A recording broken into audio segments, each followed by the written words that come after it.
Bonjour à tous, on se retrouve dans une nouvelle vidéo et dans cette vidéo je vais faire un tutoriel sur l'audio clip. Donc là on vient sur l'audio clip, on fait clic gauche et ici on a track ici. Et si vous faites clic gauche, vous restez appuyé et que vous glissez votre patte ou votre molette de souris. Donc là par exemple on va le mettre en 2. Comme vous pouvez voir en bas il est en 2. Si je joue le morceau, donc si vous allez sur la petite clé là, faites clic gauche et ici vous avez volume. Ici vous faites clic gauche et vous montez. Ici vous pouvez aller jusqu'à 200% et donc le son sera vraiment fort. Donc j'espère que cette petite vidéo vous aura été utile. N'hésitez pas à mettre dans les commentaires d'autres sujets de vidéo. Et au revoir. Donc là, on a un pattern. C'est ce GMS. Donc on fait clic gauche pour le sélectionner. Et après clic droit. Et on fait Quick Render as Audio Clip. On laisse faire. Et du coup là, on a un audio clip exactement pareil que le pattern. En fait l'option LED, ça fait tout simplement savoir quand vous voulez arrêter votre audio clip. Donc là, comme vous pouvez voir à droite, ici, je suis en train de bouger donc la fin de l'audio clip. Donc là, si j'ai envie de le finir là, bah, je m'arrête là. En fait, ça va faire un fondu progressif sur l'audio clip. Donc là, si je fais clic gauche, la molette, ou le pad, ici, ça va faire un fondu, en fait, qui va aller progressivement monter. Donc vous venez ici, donc de base, vous êtes comme ça. Ici, vous venez ici, vous faites clic gauche, ici, vous avez l'option boost. L'option boost, ça permet d'augmenter, en fait, l'amplitude de votre audio clip. Donc là, par exemple, si j'agrandis, ça va agrandir. Il prendra beaucoup plus fort en fait. Donc si vous faites clic gauche et que vous restez appuyé, ça permet de jouer. Et vous allez de bas en haut. En fait, ça permet de jouer sur les basses fréquences. Donc plus on va aller là, plus on aura rien et on aura que les basses fréquences. Et plus on va là, et plus on aura les hautes fréquences. Donc ici, par exemple, vous êtes sur 3x oscillateur. Vous venez ici. Et ici, vous avez un petit bouton et vous faites clic gauche sur enveloppe. En fait, l'option delay, ça permet de jouer le son un petit peu plus tard. De mettre du délai en fait. Si on est ici, ça va jouer le son directement. Alors que si on est là, il y aura un petit temps de délai avant de jouer le son.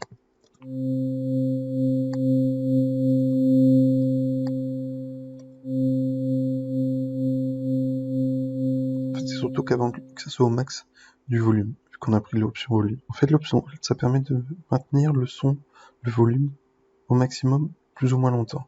Donc si on met à gauche, il sera pas maintenu longtemps. Alors que si on met tout à droite, il sera maintenu vraiment longtemps. Donc là, si on fait un test, là, ça va monter et descendre. Alors que là, ça va rester beaucoup plus longtemps le volume. C'est cette partie-là. Donc ici, on est à TT. Donc en fait, ça permet de la courbe de plus ou moins mettre de la pente au tout début de votre son. Donc là, par exemple, je vais mettre énormément de pente, alors que là, le son, il va démarrer directement. Donc si je fais un test...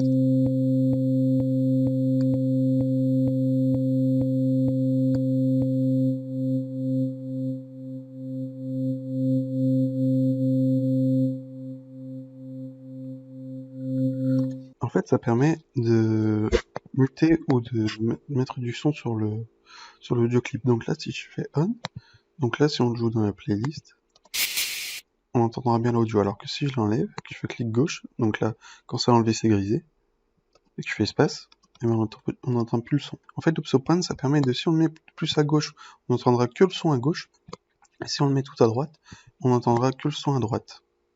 Après, si vous le mettez au milieu, vous entendrez un petit peu à droite et un petit peu au centre. Ce sera mieux réparti. Donc là, si je mets tout à gauche, on entend à gauche, et si on met tout à droite, on entend à droite. En fait, le pitch et le range, ça permet de plus aller à gauche et plus le son va être lent, donc grave, et plus on va aller à droite et plus le son va être rapide et aigu. Et donc là, ici, c'est la gamme du pitch, en fait. Donc là, si je fais un petit test, ça va aller beaucoup plus rapide que si on va ici, qui est beaucoup plus lent. En fait, l'option mul, ça permet d'agrandir votre audio clip. Donc là, si je le mets tout à droite, vous voyez, ça agrandit. Du coup, vous aurez ça comme ça. Et si vous mettez tout à gauche, ça va le rapetissir. En fait, l'option normaliste, ça permet de mettre au maximum le son du sample sans mettre de distorsion ou d'effet dessus, en fait. Par exemple, si je fais ça au début comme ça, normaliste, ça va prendre au maximum le son sans d'effet ni de distorsion. Donc là, si par exemple, ici, là, regardez bien, ça va aller vers le bas, en fait, ça va changer. Ça va inverser verticalement la forme d'onde. En fait, l'option out, ça va faire un fondu progressif vers la gauche, donc du début à la fin. Donc là, si je fais clic gauche, je fais la molette ou le pad, ici ça va mettre un petit fondu qui va monter progressivement. Donc l'option pourquoi en fait ça va permettre de, si on met à droite, ça va mettre le son vite et puis ça va faire comme un slowdown, donc ça va descendre en fait. Et à gauche ça va aussi faire un slowdown mais différemment. Voilà. Et si on le met à droite. Donc c'est pas mal sur les drums ça. Alors ici on a le type de reverb, donc A c'est quelque chose de une sensation beaucoup plus restreinte de réverbération, et B c'est quelque chose de plus grand de réverbération. Et ici c'est pour l'effet, donc on sera tout en orange, on aura beaucoup d'effets, alors qu'en gris on n'aura pas du tout d'effet. Donc en fait ici vous avez des numéros et en fait ça permet de jouer, par exemple si je mets à 2, de jouer 2 notes en même temps. Par exemple si je mets une troisième, et ben ça va enlever la première en fait. Donc là si je joue 2 notes, du coup vous avez bien vu qu'en bas là, ça a enlevé ma première note. Donc je vais refaire. Et donc ici ça a bien enlevé ma première note. Donc là, on a l'option de volume. Et ici du coup on peut mettre plus ou moins de volume sur l'audio clip. Donc si on fait play, donc là ça va être pas très fort, alors que si je mets là, on entendra beaucoup plus fort. Donc là on a eu l'audio clip, et ici, vous faites clic gauche. Et ici ça va vous ouvrir le répertoire où il y a le clip. Et donc moi il s'appelle Animal Reverse Synthé. Et donc c'est celui-ci. Donc ici on a une petite option. Donc on vient ici, on fait clic gauche. Et ici, à gauche, ça nous met directement où il est. Donc en fait l'option pitch ça permet de mettre de la hauteur en fait par rapport aux notes. Et plus on va aller vers la droite, plus ça sera aigu. Et plus on va aller à gauche, et plus ça sera grave. Donc là si je fais clic gauche sur l'audio, quelque chose de beaucoup plus grave.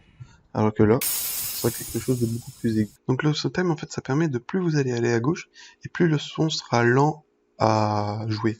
Et plus vous allez au milieu, ici là, et plus ça sera vite à jouer. Donc là si on fait un test, donc là c'est normal. Alors que là, si je mets un peu de time, c'est quelque chose de beaucoup plus lent.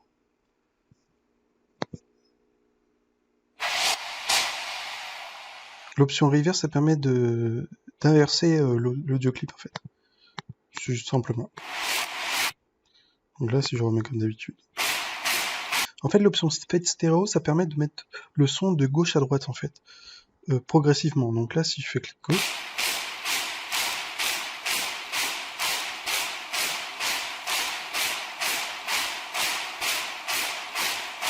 et donc là on a bien entendu le son aller de gauche à droite. Donc en fait c'est où, donc si vous faites clic gauche et vous bougez la molette de la souris ou le pad, en fait c'est juste savoir où commence l'audio clip, comme vous pouvez le voir ici. Donc en fait quand on va aller à gauche, on va couper les fréquences, et quand on va aller à droite, on va amplifier les fréquences. Donc là si je mets tout à gauche, ça donne ça. Alors que je mets tout à droite, ça va amplifier carrément. En fait ça permet de mettre du délai à gauche ou à droite en fait, du son. Donc là, si on met à droite, on aura plus de délai à droite. Et si on met à gauche, on aura plus de délai à gauche. Donc en fait, l'option decay, ça permet de mettre plus ou moins de pente pour la fin du son. Donc là, le son va progressivement s'arrêter. Alors que là, ça va être quelque chose de beaucoup plus sec qui s'arrêter. Donc on le voit en fait graphiquement. Là, on va en mode SUS. Et en fait, ça permet de, quand on va relâcher la note, ici, au niveau du volume, en fait, ça va arrêter au niveau du volume ici. En fait. Ça dépend comment on le met. Donc, si on fait ça. Et donc là, en fait, ça va s'arrêter au niveau du volume ici. Et après, ça va aller tout doucement s'arrêter. Donc j'espère que cette vidéo vous aura été utile. N'hésitez pas à vous abonner à la chaîne pour avoir d'autres astuces. Et au revoir.